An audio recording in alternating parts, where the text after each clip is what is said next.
Bonjour Natacha, Bonjour Pierrick. c'est la revue de presse des journaux français comme chaque matin. On commence par La Croix qui publie en une photo d'une famille syrienne réfugiée en Turquie. Oui, on y voit sur cette photo une famille entassée sous une tente à Istanbul en Turquie parce qu'elle a été obligée de fuir la Syrie.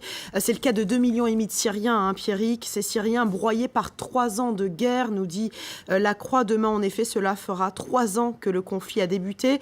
Alors peut-être plus parlant qu'une analyse, La Croix a décidé de publier 4 témoignages de Syriens. Certains ont fui la Syrie, d'autres y sont restés, comme cette chrétienne, membre d'une ONG locale à Alep, qui parle de sa vie de misère à Alep et de la vie de toutes ces femmes qui vivent l'enfer, qui mendient pour un bout de pain, nous dit-elle, qui se retrouvent à la rue parce que leur mari est parti au front. Elle nous parle aussi de ces filles qui se prostituent parce qu'elles n'ont pas assez à manger. Voilà, les gens ont faim, les gens meurent de faim, nous dit cette volontaire qui semble crier son désespoir. Alors La Croix publie également un encadré qui fait froid dans le dos, Pierrick, encadré sur le sort des enfants syriens.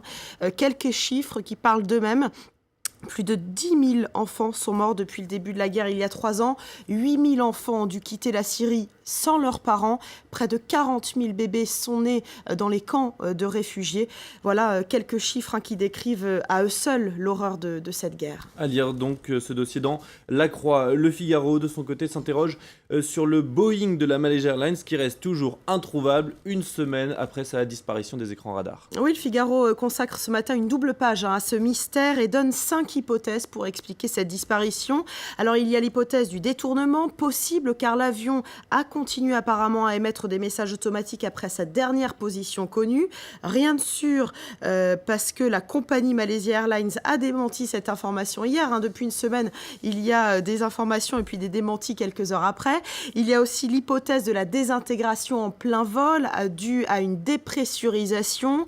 Le Figaro nous dit aussi que l'avion a pu être abattu par un missile ou qu'un des pilotes a pu se suicider. Enfin, il y a l'hypothèse de l'incendie à bord de l'appareil. Mais alors, on voit bien, Pierrick, qu'à chaque hypothèse, le journal trouve des limites à ses explications. Et c'est bien pourquoi le mystère reste entier encore aujourd'hui. Un autre article intéressant que vous avez relevé pour nous dans le Figaro, il chiffre l'intégration de la Crimée à la Russie. Oui, le Figaro nous dit que ce serait une opération très coûteuse, que les experts estiment à 20 milliards d'euros le coût de l'intégration à moyen terme, car en Crimée, il y a beaucoup de retraités, donc il va falloir payer ces pensions de retraite. Le salaire moyen là-bas est de 250 euros par mois, c'est moins que le salaire moyen dans les régions russes les plus pauvres, et puis donc ces disparités pourraient entraîner une forte migration vers l'actuel territoire russe. Et puis le Kremlin devra compenser l'isolement de la péninsule de la Crimée en finançant la construction d'infrastructures.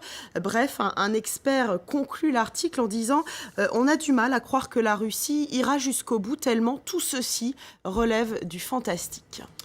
Alors on parle régulièrement des problèmes de pollution en Chine, et bien cette fois-ci c'est en France, la France qui est confrontée à un pic de pollution qui inquiète évidemment les Français et les journaux français. Et les journaux français ce matin, tout à fait, on peut jeter d'abord un coup d'œil à la une de 20 minutes de l'Air, titre le quotidien gratuit en une ce matin.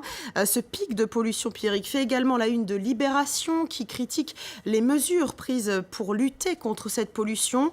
L'enfumage, titre le journal qui nous dit que finalement en termes de pollution, eh bien il y a beaucoup de vent, mais peu d'action. Alors Libération reproche en fait aux autorités de prendre des demi-mesures. Par exemple, les transports en commun seront gratuits tout le week-end en Île-de-France. Bien, mais pas suffisant selon Libé. Alors il faudrait, pour bien faire, arrêter d'encourager le diesel en agissant sur la fiscalité, nous dit Libération, ou encore instaurer des péages à l'entrée des grandes villes, comme cela se fait déjà à Londres, Milan ou encore Stockholm, ou encore généraliser le 30 km/h en ville. Voilà une des dernières solutions évoquées par Libération.